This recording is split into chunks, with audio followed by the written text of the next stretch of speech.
அனைவருக்கும் வணக்கம். இன்றைக்கி நம்ம வேள்பாரியின் 42வது அத்தியாயம் பார்க்க இருக்கிறோம். இதை எழுதிய சு. வெங்கடேசன் ஐயா அவர்களுக்கு நன்றி. வாங்க வாசிக்கலாம். எலிவால் முகட்டின் செங்குத்தான ஏற்றத்தில் விரைந்து கொண்டிருந்தன பாரியின் கால்கள். வேட்டை விலங்கின் காலடியைப் போல மண்ணில் கால் பாவாமல் விரைந்து கொண்டிருந்தன. எவ்வியூரில் புறப்பட்டதிலிருந்து கற்றுத்தருதலிலேயே கவனம் கொண்டிருந்தான் பாரி. மாணவர்கள் எவ்வளவு முயன்றும் அவனை வேகம் கொள்ளச் செய்ய முடியவில்லை. எரிவண்டை கொண்டு அவனது ஓட்டத்தை வேகப்படுத்தினான் முடிநாகன். கருங்கொண்டை வல்லூறு கொண்டு அதனை மட்டுப்படுத்தினான் பாரி. அதன்பின் அழுகுரற் பறவையின் குரல் கேட்டு ஏதோ ஆபத்து என உணர்ந்தான். ஆனால் இப்பொழுதோ அந்த ஆபத்து என்னவென்று கண்ணெதிரே பார்த்துவிட்டான். தேக்கன் அடித்து தூக்கி வீசப்பட்டதை பார்த்த கணத்தை இப்பொழுது வரை நம்ப முடியவில்லை. அவர்களின் தாக்குதல் வேகத்தில் மாணவர்கள் காற்றில் பறந்தார்கள். பெருங்கூடைகளில் தெய்வவாக்கு விலங்கை அள்ளிக்கொண்டு பரம்பின் காடுகளுக்குள் யாரோ ஓடிக்கொண்டிருக்கிறார்கள். கண் பார்ப்பதை நம்ப முடியாத கணத்தில் கால்களின் வேகம் கட்டுக்கடங்காமல் இருந்தது. அடற்காட்டுக்குள் மனித குரல் கேட்டபொழுது பாரியின் ஐயம் தீர்ந்தது. இரத்த சிலந்தி இருக்கும் இக்காட்டுக்குள் தேக்கன் மட்டுமல்ல, பரம்பு மக்கள் யாரும் போக மாட்டார்கள். அதற்குள் மனித குரல் கேட்கிறது என்றால் வெளியில் இருந்து எவனோ உள்ளே நுழைந்திருக்கிறான். வந்தவன் ஒருவனாக இருந்தால் தேக்கன் நம்மை அழைத்து வர மாணவர்களை அனுப்பியிருக்க மாட்டான். அவர்கள் பல பேராக இருக்க வேண்டும் என்று நினைத்து கொண்டே குத்துக்கல் புடவை நோக்கி ஓடினான் பாரி. கருஞ்சுரைக்காயை எடுத்த பின் ஆதிமலையின் முகட்டை அடைந்தான் தேக்கன். அடற்காட்டுக்குள் மாட்டியிருக்கும் எதிரிகள் எப்படியும் இத்திசையில்தான் வெளியேற வேண்டும். வெளியேறிய கணத்தில் மாணவர்கள் அவர்களின் முகம் பார்த்து கவனெறிய வேண்டும் என்று சொல்லி ஈட்டியை இறுக பிடித்து ஆயத்தமாக இருந்தான். ஆனால் தேக்கனின் அதிர்ச்சி அவர்கள் வெளிவந்த கணத்திலேயே தொடங்கியது. ஒருவனை தவிர மற்ற நால்வரும் காட்டை விட்டு வெளியே வந்தனர். இரத்த சிலந்திகள் இருக்கும் காட்டை எப்படி இவர்கள் கடந்தனர் என்ற அதிர்ச்சி தேக்கனை சற்றே தாமதிக்க வைத்தது. காட்டை விட்டு வெளியேறிய கணத்தில் தாக்குதலை சந்திக்க வேண்டியிருக்கும் என்ற எதிர்பார்ப்போடு வந்த காலபன் தேக்கன் ஈட்டி எறியும் முன் தனது வலைத்தடியை சுழற்றினான். கண்ணிமைக்கும் நேரத்தில் அது தேக்கனின் கழுத்துக்கு வந்தது. கவனமாய் அதனை தட்டிவிட்டு விலக்கினான். திசைக்கு ஒன்றாய் நின்ற மாணவர்கள் கவன் வீசத் தொடங்கிய அந்த காட்சிதான் தொலைவில் ஓடி வந்து கொண்டிருந்த பாரியின் பார்வையில் முதலில் பட்டது. அவர்கள் தேக்கனை தாக்கிய வேகத்தையும் மாணவர்களை சுழற்றி வீசியதையும் பார்த்தபடியே வெறி கொண்டு ஓடினான் பாரி. மலைச்சரிவில் பாறைகள் உருண்டன. மடுவன் வீசிய கவனிலிருந்து பறந்த கருஞ்சுரைக்காய் ஒருவனின் முகத்தில் அடித்து தெரித்த கணத்தில்தான் அந்த இடத்தை அவர்கள் சூறையாடினார்கள். அடிபட்டவன் முகத்தை மூடியபடி கதறிக்கொண்டு பாறையில் மோதி மண்ணில் உருண்டான். பரம்பு நாட்டின் ஆசான், பகரியை வேட்டையாடிய பெருவீரன், எத்தனையோ மாணவர்களை காடறிய அழைத்துச் சென்று மாவீரர்களாக உருவாக்கியவன், தனியொருவனாக எவ்விலங்கினையும் வீழ்த்தும் ஆற்றல் கொண்ட தேக்கன் தனது முழு ஆற்றலையும் திரட்டி மோதினான். ஆனால் அவனது ஆற்றல் முழுவதும் தற்காத்து கொள்ளவே போதுமானதாக இருந்தது. சூழப்பட்ட எதிரிகளின் வலிமை ஒப்பிட முடியாததாக இருந்தது. அவர்களின் தாக்குதலை உள்வாங்கியபடி மனம் அவர்களின் திறனை கணித்து கொண்டிருந்தது. ஆனால் உடலோ தூக்கி வீசப்பட்டு கொண்டிருந்தது. பாரி இடம் வந்து சேர்ந்த பொழுது எல்லாம் முடிந்திருந்தது. கருவிழி ஒழுகி துடித்து கதறிக்கொண்டிருந்த ஒருவனின் முதுகில் இருந்த பெருங்கூடையை அறுத்து எடுத்தனர் மாணவர்கள். தேவவாக்கு விலங்கின் அடங்காத கத்தலும் தூக்கி வீசப்பட்ட மாணவர்களின் வேதனை குரலும் கருவிழி கலங்கியவனின் கதறலும் எங்கும் எதிரொலித்து கொண்டிருந்தன. ஆதிமலையின் முகட்டை கடந்த அவர்கள் சிறிது தொலைவு போவதற்குள் முகட்டின் பின்புறச் சுனையில் பதுங்கியிருந்த 7 பேர் அவர்களுடன் இணைந்து கொண்டனர். அவர்களின் ஓட்டம் மர இடுக்குகளுக்குள் மறைந்தது. தாக்குதல் முடிந்ததும் வந்து சேர்ந்த பாரி கன நேரமும் தாமதிக்காமல் துடித்து கிளம்பினான். கிளம்பிய வேகத்தில் அவனை இறுகப்பற்றி நிறுத்த முயன்றான் தேக்கன். தேக்கனின் செயலுக்கு காரணம் புரியாமல் பாரி திகைத்த பொழுது தேக்கனின் வாய் முணுமுணுத்தது. அவர்கள் பலர், நீ ஒருவனாக போக வேண்டாம். தேக்கனின் சொல் பாரியை நிலைகுலைய செய்தது. பரம்பின் ஆசானா இப்படி பேசுவது? நான் ஒருவனா? இது எனது காடு. மரமும் செடியும் கொடியும் விலங்கும் இருக்கிற இக்காட்டில் நான் எப்படி தனியனாவேன்? பிடித்த கையை உதறி தள்ளிய பாரியின் ஆவேசம் பார்க்க முடியாத பெரும் சினம் கொண்டிருந்தது. ஓடினான் பாரி. காடதிர காற்றதிர கண்ணில் வெறி கொண்டு ஓடினான். பரம்பு நாட்டின் தேவவாக்கு விலங்கை தூக்கி கொண்டு ஆதிமலையை ஒரு கூட்டம் கடந்துவிட்டதென்ற உண்மையை கொன்று புதைக்க ஓடினான். எவ்விலங்கின் ஓட்டத்தையும் விஞ்சக்கூடியவன் வேல்பாரி. காட்டின் எத்தரையிலும் முழு வேகத்தோடு ஓடக்கூடிய விலங்கு எதுவும் இல்லை. ஒவ்வொரு விலங்குக்கும் ஓட்டம் உச்சம் கொள்ளும் இடமும் உண்டு, ஊனம் கொள்ளும் இடமும் உண்டு. எவ்வளவு வேகமாக பாய்ந்து வந்தாலும் கமரிப்புல் இருக்கும் காட்டில் வரிப்புலி காலடி எடுத்து வைக்காது.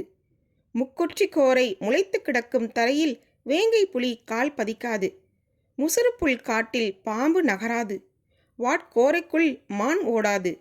ஒவ்வொரு விலங்கின் ஓட்டத்துக்கும் நகர்வுக்கும் ஆன அடிப்படை முளைத்து கிடக்கும் செடி கொடிகளிலும் இருக்கிறது. பரம்பின் எந்த நிலத்திலும், எந்த புதரிலும், எந்த காட்டிலும் வேகம் குறையாமல் ஓடக்கூடியவன் வேல்பாரி. அவனது பாதத்தின் அகலமும் தோள்களின் வலிமையும் இணையற்றவை. பிடரி மயிர் சிலிர்க்க ஓடும் பாரியின் ஓட்டத்தை மறித்து நிற்கும் உயிர் எதுவும் பரம்பு காட்டுக்குள் இதுவரை இல்லை. ஓடிக்கொண்டிருந்த எதிரிகள் எதிர்திசை காட்டை நோக்கி ஓடாமல் வலப்புறச் சரிவை நோக்கி இறங்கத் தொடங்கினர். யாராவது பின்தொடர்ந்து வந்தால் அவர்களை திசை மாற்றவே இத்தந்திரத்தை செய்தனர். அவர்கள் தங்களின் வழியை மாற்றிவிட்டனர் என்பதை சிறிது நேரத்திலே கண்டறிந்தான் பாரி. சிவப்பு மூக்கு ஆக்காட்டி வலப்புற ஓடையின் பக்கம் நெடுநேரம் குரல் கொடுத்து கொண்டிருந்தது. அவர்கள் அப்பக்கம் திரும்புவார்கள் என யாரும் எதிர்பார்க்க முடியாது. அத்திசை நோக்கி படுவேகமாக பாரி இறங்கினான். எலிவாள் முகட்டில் மோதல் நடந்த பொழுது 3 பேராக இருந்தவர்கள் இப்பொழுது எப்படி எண்ணற்றவர்களாக மாறினர்? முகட்டின் கீழ்த்திசையில் ஏன் மறைந்திருக்க வேண்டும்? அப்படியென்றால் இன்னும் எத்தனை பேர் மறைந்துள்ளனர்? மனதில் வினாக்கள் அடுத்தடுத்து எழுந்து கொண்டிருந்த பொழுது அதற்கான விடையை கண்டறியும் முன்னே அடுத்த வினா எழுந்து வந்தது. எலிவாள் முகட்டை கடந்து கீழ்ப்புறம் இறங்கியவர்கள் அதற்குள் எப்படி முகட்டின் அடிவார ஓடையை அடைந்தார்கள்? தேக்கனிடம் சில சொற்களை பேச மட்டுமே நான் நேரம் செலவிட்டேன். ஆனால் அவர்கள் அதற்குள் ஓடைக்கு போய்விட்டார்கள் என்றால் அவர்களின் வேகம் நினைத்து பார்க்க முடியாதபடி இருக்கிறது. தேக்கனும் மாணவர்களும் இணைந்து தாக்குதல் தொடுத்த பின் வேகத்தை இன்னும் கூட்டியுள்ளனர். என்ன கூட்டினாலும் என்ன, அவர்கள் பரம்பின் காட்டுக்குள் தானே ஓடிக்கொண்டிருக்கின்றனர். பாரியின் மனம் எதிரிகளை புரிந்து கொள்ளவும் அவர்களின் வேகத்தை கணிக்கவும் தனது தாக்குதலுக்கான முறையை உருவாக்கவும் முயன்று கொண்டிருந்த பொழுது அவனது கால்கள் ஏறக்குறைய பறந்து கொண்டிருந்தன. கீழ்த்திசை ஓடையை அவன் அடைந்தான். காட்டோடையில் நீர் பெருகி ஓடியது. ஓட்டத்தின் வேகம் முழுமையாக அறந்தது. ஓடையை நீந்தி கடந்தான். அவர்கள் வெகு நேரத்துக்கு முன்னமே ஓடையின் மறுகரைக்கு போய்விட்டனர். அது அடர் மரங்களற்ற காடு. புல்மேவிய 2 குன்றுகளை கொண்டது. ஓடுவதற்கு ஏற்ற நிலவாகு. பாரி கரையேறும் முன்னே அவர்கள் கண் பார்வையில் இருந்து மறைந்து விட்டனர். எதிரிகளின் ஆற்றல் ஓட்டத்தில் இருக்கிறது. அடர்ந்த மரங்களுக்கிடையிலேயே இவ்வளவு வேகமாக ஓடக்கூடியவர்கள் புதர்களற்ற நிலப்பரப்பில் இன்னும் விரைவு கொள்வர். அதுவும் தங்களை பரம்பினர் கண்டறிந்து விட்டனர் என்பதனால் கட்டுக்கடங்காத வேகம் கொள்வர். அதனை தடுக்க என்ன வழி என்று சிந்தித்தபடியே கரையில் அடர்ந்து கிடக்கும் காட்டு மரங்களுக்கிடையே புகுந்து வெளியேறினான். வெளியேறிய இடத்தில் முடிச்சிட்டு கிடந்த பெரு வேர்களை தாவி கடந்த பொழுது அவன் கண்ணீர் பட்டதொரு செடி. சட்டென ஓட்டத்தை நிறுத்தி பெருமுடிச்சுகளை நோக்கி திரும்பினான். மர வேர்களின் கீழ்ப்பக்கம் முளைத்து கிடந்ததை பார்த்ததும் மனதின் ஆழத்துக்குள் இருந்து சிறு மகிழ்ச்சி மேலேறி வரத் தொடங்கியது. மர வேர்களின் இடப்புறம் அணுவள்ளி பூண்டு விளைந்து கிடந்தது. சற்றே நின்று மூச்சு வாங்கினான். அதன் இலைகளை எடுத்து உண்போமா வேண்டாமா என முடிவெடுக்க சிறிது தயங்கினான். அணுவள்ளி பூண்டின் இலை மனிதனை மூர்க்கம் கொள்ள வைக்கும். இரத்த ஓட்டத்தை கூட்டி வெறியேற்றும். உடலுக்குள்ளிருக்கும் ஆற்றலின் விசையை பெருந்தீயென கிளர்த்திவிடும். அவனது சிந்தனை என்னவாக இருக்கிறதோ அதனை நோக்கி பெருவேகத்தில் உடலை ஏவும். எனவே அதனை உட்கொள்வதில் மிக கவனம் தேவை. ஏற்கனவே உடலெங்கும் வெறி கூடி கிடந்த பாரி சற்றே சிந்தித்து ஒரு சில இலைகளை வாயில் போட்டுக்கொள்வோம் என நினைத்து அதன் ஒரு தண்டினை இழுத்தான். மொத்த செடியும் கையோடு வந்தது. எண்ணத்தின் வேகம் அப்படி இருக்கிறது என்பதை உணர முடிந்தது. ஓரிரு இலைகளை மட்டும் பறித்து வாயிற் போட முனைந்தான். அப்பொழுது அருகில் இருந்த பாறையின் பின்புறம் மூச்சிரைக்கும் சிற்றோசை கேட்டது. ஏதோ ஒன்று இளைப்பாறுகிறது என நினைத்தான். ஆனால் ஓசையின் தன்மை சற்று மாறுபட்டிருந்தது. என்னவென பார்க்க பாறையின் பின்புறம் தலையை நீட்டினான். அங்கு சுண்டா பூனைகள் 2 கலவி கொண்டிருந்தன. உச்சநிலையில் இயங்கிக் கொண்டிருந்த அவற்றின் கண்களை பாரியின் கண்கள் கூர்ந்து பார்த்து கொண்டிருந்தன. பன்றிப் பல்லினைப் போல் நீண்டு வளைந்த அவற்றின் பற்கள் வெளித்தெரிய மூர்க்கமேறி சினந்து கொண்டிருந்தன. பார்த்தபடி அணுவள்ளி பூண்டின் இலைகளை ஒவ்வொன்றாய் மென்று கொண்டிருந்தான். ஆண் பூனையின் மூக்கின் முனையில் இருந்த துடிப்பும் ஆவேசமும் பாரியின் முகத்திலும் இருந்தன. அவன் அம்முடிவை எடுப்பது என உறுதி கொண்ட பொழுது பறித்த செடியில் இலைகள் எவையும் மிஞ்சவில்லை. அவனது வேகமும் வெறியும் அப்படி இருந்தன. அவை இயங்கி முடிக்கும் கணத்துக்காக காத்திருந்தான். அவை தமது பணியை முடித்துவிட்டன என்று அவன் முடிவு செய்த கணம் வலது கால் அருகிருந்த கல்லை எத்திவிட்டது. அந்த கல் கீழிருந்த பெண் பூனையின் முன்னெற்றியில் பட்டு தெரித்தது. சற்றே கண் சொருகியிருந்த அது இத்தாக்குதலால் வெகுண்ட பொழுது மேலிருந்த ஆண் பூனை நிலை தடுமாறி சரிந்தது. 2 கண்களுக்கு முன்னால் பாரி. களவி முடிந்ததும் உருவாகும் தீரா பசியோடு சீண்டிவிடப்பட்ட சினமும் சேர்ந்தது. 2ம் நின்று கொண்டிருப்பவனை தாக்க பாயத் தொடங்கிய பொழுது அவன் தனது வேலையை காட்டத் தொடங்கினான். கால்கள் முன் பாய்ந்து ஓடத் தொடங்கின. சுண்டா பூனையின் வெறி கணக்கில்லாத மடங்கு பெருகியது. சீண்டலின் உச்சத்துக்கு 2 பூனைகளும் உள்ளாயின. சுண்டா பூனையின் மூர்க்கமும் அணுவள்ளி பூண்டின் இலைகள் கிளர்த்திய மூர்க்கமும் காற்றை கிழித்து காட்டை அதிர செய்தன. பாரியும் வெறி கொண்ட 2 விலங்குகளும் ஓடிய வேகம் இதுவரை காடு பார்த்திராதது. ஓட்டத்தின் வேகம் கூட கூட சுண்டா பூனைகளின் வெறி மேலேறியபடியே இருந்தது. காலை பொழுதில் தொடங்கிய களவி இவ்வுச்சி பொழுதில்தான் முடிவுக்கு வந்தது. உடல் மொத்தமும் இடைவிடாது இயங்கி முடித்ததும் அடிவயிறெங்கும் பற்றியெழும் பசி நெருப்பு அவற்றின் மூர்க்கத்தை எண்ணிலடங்காத மடங்கு அதிகப்படுத்தியது. கல்லால் அடித்து சீண்டிவிட்டு சீண்டியவனின் கால்கள் நிற்காமல் ஓடும் பொழுது அவை இதுவரை இல்லாத சினமும் சீற்றமும் மிக்கவைகளாயின. காடறிய அடிநாக்கில் நஞ்சுக்கசப்பை உள்வாங்கிய மாணவர்கள் நேற்றிருந்து ஓடிக்கொண்டே இருக்கிறார்கள். கொடும் நஞ்சு இடைவிடாமல் அவர்களின் தொண்டைக்குள் சுரந்து கொண்டே இருக்க என்ன ஒரு வேதனையை அவர்கள் அனுபவித்து இருப்பார்கள். வீரகுடி ஆசானை அடித்து தூக்கி போட்டு தேவவாக்கு விலங்கை தூக்கி செல்லும் வலிமை இவ்வுலகில் யாருக்கோ இருக்கிறது என்பதை ஏற்றுக்கொள்வதும் செத்து மடிவதும் ஒன்றுதான். பரம்பு நாட்டின் அடையாளத்தை எடுத்துச் செல்லும் இவர்களின் உயிர் இன்னும் பரம்பின் எல்லைக்குள்தான் இருக்கிறது என்பதை சகித்து கொள்ள முடியாத கோபமும் வெறியும் பாரியை கட்டுக்கடங்காத ஆவேசம் கொள்ளச் செய்தன. ஓட்டத்தின் வேகத்தை சரிந்து கிடக்கும் நிலமும் படர்ந்து கிடக்கும் செடி கொடிகளும் முடிவு செய்கின்றன. சுண்டா பூனைகளின் முதுகெலும்பு வில்லை போல வளைந்து நீல 4 கார் பாய்ச்சலில் ஓடி வந்து கொண்டிருந்த பொழுதும் அவற்றால் நெருங்க முடியாத வேகம் கொண்டு பாரி ஓடுவதற்கு காரணம் கண்ணுக்கு முன்னால் ஓடும் எதிரிகளும் கண் தெரியாத வெறியை உருவாக்கிய அணுவள்ளி பூண்டுமே. விலங்குகள் தங்களின் இரை நழுவி போகும் காலம் நீளுகையில் இயல்பிலே பல மடங்கு ஆவேசத்தை அடைகின்றன. சுண்டா பூனைகள் இவ்வளவு வேகம் கொள்வதற்கு அதுதான் காரணம். பாரி அவற்றை விட வேகமெடுத்து ஓடிக்கொண்டிருப்பதற்கும் அதுதான் காரணம். இப்பொழுது அவனது மனமும் செயலும் விலங்கினும் கொடுஞ்சினம் கொண்டிருந்தன. அதையும் கடந்து ஒருவேளை சுண்டா பூனைகள் அவன் மீது பாயுமேயானால் இடுப்பில் இருக்கும் 2 கத்திகளும் அவற்றின் கீழ் தொண்டையில் இறங்க ஆயத்தமாகத்தான் இருந்தன. ஆனால் பாரி அதனை செய்ய போவதில்லை. ஏனென்றால் விரட்டி வரும் 2ம் அவனுடைய இரையல்ல, ஆயுதங்கள். காமத்தில் ஏறிய வேகம் குறையாமல் அவற்றை இழுத்து வந்து கொண்டிருப்பதற்கு காரணம் அதே வேகத்தோடு வேட்டையில் இறக்குவதற்காகத்தான். சுருள்வாள் கொண்ட சுண்டா பூனையின் பன்றிப் பற்களும் நீள்வளைவு நகங்களும் பரம்பின் தரப்புக்காக களமிறங்கப் போகின்றன. தீராத காமம் தீரும் பொழுது கிடைக்க வேண்டிய உணவுக்கான விருந்துக்கு அழைத்துச் சென்றான் வேள்பாரி. இதோ விருந்து மிக அருகில் வந்துவிட்டது. அவன் அழைத்து வரும் விருந்தாளிகள் அதனை விட அருகில் வந்துவிட்டன. முன்னால் ஓடிக்கொண்டிருப்பது வேட்டை உணவு, பின்னால் வந்து கொண்டிருப்பன வேட்டை விலங்குகள். இரண்டுக்கும் இடையில் விட்டு விலகும் சரியான கணத்தை முன்வைத்த கால்விரல்கள் தீர்மானித்தன.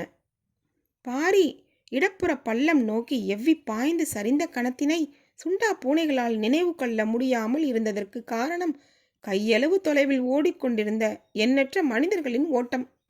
சரிவில் உருண்டு வேர்கள் பிடித்து இங்கும் அங்குமாக தூக்கி வீசப்பட்டு அடிப்பள்ளத்தில் பாரி நிலை கொண்ட பொழுது மேலே வேட்டை முழுவேகத்தில் நடந்து கொண்டிருந்தது. சுண்டா பூனைகளின் ஆவேசத்துக்கும் ஆற்றலுக்கும் இறை எதுவும் மிஞ்சாது. கதறலும் தாக்குதலும் உச்சத்தில் நிகழ்ந்தன. எதிரிகள் என்னவென்றே கணிக்க முடியாத பொழுது நிகழ்ந்த தாக்குதல் இது. ஓசைகள் காற்றை கிழித்து கொண்டிருந்தன. உயிர் போகும் கதறலும் ஆவேசம் கொண்ட கூக்குரலும் எங்கும் எதிரொலித்தன. எத்தகைய ஆயுதத்தை கொண்டு தாக்கினாலும் இவ்வளவு வலிமை கொண்ட எதிரிகளின் கூட்டத்தை தனியொருவன் அழிப்பது எளிதன்று. பாரி கூட்டத்தை அழிக்க காட்டின் வலிமை மிகுந்த ஆயுதத்தை ஏவியுள்ளான். எந்த ஒரு எதிரியாலும் நினைத்து பார்க்க முடியாத தாக்குதலாக இது இருக்கப் போகிறது. சுண்டா பூனையின் முன்வளைந்த பன்றி பல்லும் முனை நீண்ட அதன் கால் நகங்களும் ஓடிக்கொண்டிருப்பவர்களின் மேலே ஒருமுறை பட்டார் போதும். அதன்பின் அவன் கொட்டும் குருதிக்கு அளவேதும் இருக்காது. அதுவும் பழக்கப்படுத்தவே முடியாத காட்டு விலங்குகளை வைத்து நிகழ்த்தும் தாக்குதலை எதிர்கொண்டு மீள்வது எளிதல்ல. வேட்டை நாயை தவிர வேறு விலங்கையும் மனிதனை நோக்கி ஏவ முடியாது. அதுவும் இப்பயங்கர விலங்கை எப்படி ஏவினார்கள் என்ற திகைப்பு அடங்கும் முன் அவர்களின் உயிர் மூச்சு அடங்கி இருக்கும். பாறையின் மேற்புறத்தில் கேட்டுக்கொண்டிருந்த பேரோசை கொஞ்சம் கொஞ்சமாக குறையத் தொடங்கியது. வேட்டை முடிவுக்கு வந்ததை எழும் ஓசைகள் சொல்லின. பாரி மேலேறி வர முடிவெடுத்தான். குருதி மிதக்கும் குளம் போல இருக்கும் அந்த இடத்தை காண திண்டுகளையும் வேர்களையும் பிடித்து மேலேறி வந்தான். ஒரு போர்க்களத்தின் உள்ளங்கையைப் போல் அவ்விடம் இருந்தது. இங்கும் அங்குமாக பலரும் சிதறி கிடந்தனர். அருகில் குடல் சரிந்து ஒரு சுண்டா பூனை கிடந்தது. இன்னொன்று தப்பி ஓடி இருக்க வேண்டும். ஒரு கூடையை கடித்து இழுத்துள்ளதால் அதிலிருந்த தேவவாக்கு விலங்குகள் வெளியில் சிதறி இருக்கின்றன. அவற்றை தப்பி ஓடிய பூனை விழுங்கி முடித்திருக்க வேண்டும். குருதி களம்பிட்டு பார்வையை நகர்த்தி அடுத்த குன்றை பார்த்தான் பாரி. தப்பித்த மூவர் சற்று தொலைவில் நடுமலையின் விளிம்பை நோக்கி ஓடிக்கொண்டிருந்தார்கள். மூவரின் தோள்களிலும் கூடைகள் இருந்தன. ஆவேசம் கொண்ட சுண்டா பூனைகளின் தாக்குதலையும் மிஞ்சி ஓடும் மூவரை பாரியின் கண்கள் வியப்புற்று பார்த்தன. 7 பேரை பலி கொடுத்தாலும் தூக்கிய 3 கூடைகளை விட்டுவிடாமல் அவர்கள் ஓடிக்கொண்டிருக்கின்றனர். பாரி மீண்டும் ஓடத் தொடங்கினான். எதிரிகளின் ஆற்றல் நம்ப முடியாதபடி இருந்தது. இவ்வளவு தாக்குதலுக்கு பின்பும் அவர்களின் வேகம் குறையாமல் இருந்ததை அவனது கண்கள் கணித்து கொண்டிருந்தன. உடன் வந்தவர்களில் பெரும்பான்மையோரின் மரணம் அவர்களின் வேகத்தை சிறிதும் தளர்த்தவில்லை. அவர்களின் உடலும் மனமும் எதனையும் பொருட்படுத்தாத வேகம் கொண்டிருக்கின்றன என்று அவனுக்கு தோன்றியது. மீண்டும் அவன் ஓடத் தொடங்கினான். நடுமலையின் உச்சிக்கு வந்தான். அவன் கண்ணுக்கு முன்னால் தேவவாக்கு விலங்கை எடுத்துக்கொண்டு மூவர் நடுமலையின் முகட்டை கடந்திருந்தனர். அவர்கள் கீழிறங்கிய இடம் மனிதனால் சற்றும் நகர முடியாத பெரும் மலை பள்ளத்தாக்கு. இதில் மிக மிக கவனமாகவே கால்களை நகர்த்த முடியும். வேர்களையும் பாறை இடுக்குகளையும் பிடித்தபடியே இறங்க வேண்டும். இப்பகுதி முழுவதும் இப்படித்தான். பொழுது மங்கத் தொடங்கிய நேரம். அவர்கள் பாறைகளின் இண்டு இடுக்குகளின் வழியே கவனமாக இறங்கிக் கொண்டிருந்தனர். பொருத்தமான இடத்தில் நின்று அவர்களை கவனிக்கத் தொடங்கினான். இப்பொழுது அவர்கள் 3 பேராக இல்லை. நிறைய தலைகள் தெரிந்தன. பாறையின் இடுக்குகளில் காத்திருந்தவர்கள் மீண்டும் இணைந்து விட்டனர் என்பது புரிந்தது. மூச்சிரைத்தபடி பார்த்து கொண்டிருந்தான். கண்களுக்கு முன்னால் வேட்டை தப்பித்து போய்க் கொண்டிருந்தது. சுண்டா பூனைகளை வீழ்த்திவிட்டு தப்பிப்போகும் மனிதர்களை அவனது கண்கள் முதன்முறையாக பார்த்தன. தாவி குதித்து அவர்களை விரட்டி செல்ல உடல் துடித்த பொழுது மனம் சூழலை புரிந்து கொள்ள போராடியது. அடங்காத ஆவேசத்தோடு சற்றே பின்னால் திரும்பினான். ஆதிமலையின் எலிவால் முகட்டிற்கு நேரே சென்றி புகை மேலெழுந்து உச்சி வரை போய்க் கொண்டிருந்தது. பரம்பின் ஆசான் உதவி கேட்டு புகை போட்டிருக்கிறான் என்பது புரிந்தது. ஆசான் புகை போட்டு நீண்ட நேரம் ஆகியுள்ளது. எதிர் திசையில் ஓடிக்கொண்டிருந்ததால் பாரியின் கண்களுக்கு அது தெரியவில்லை. இப்பொழுதுதான் பார்த்தான். பாரி அவர்களை விரட்டத் தொடங்கிய உடனே சென்றி புகை போட்டுவிட்டான் தேக்கன். ஆதிமலையின் 2வது 3வது குன்று பகுதிகளில் பெரும் பரப்பளவில் ஊர்களே கிடையாது. இரத்த சிலந்தி காடாதலால் மனிதர்களும் வேட்டைக்கோ மற்றவைகளுக்கோ இப்பக்கம் வரமாட்டார்கள். எனவே புகை பார்த்து வருவதாக இருந்தால் மிக தொலைவில் இருந்துதான் வரவேண்டும்.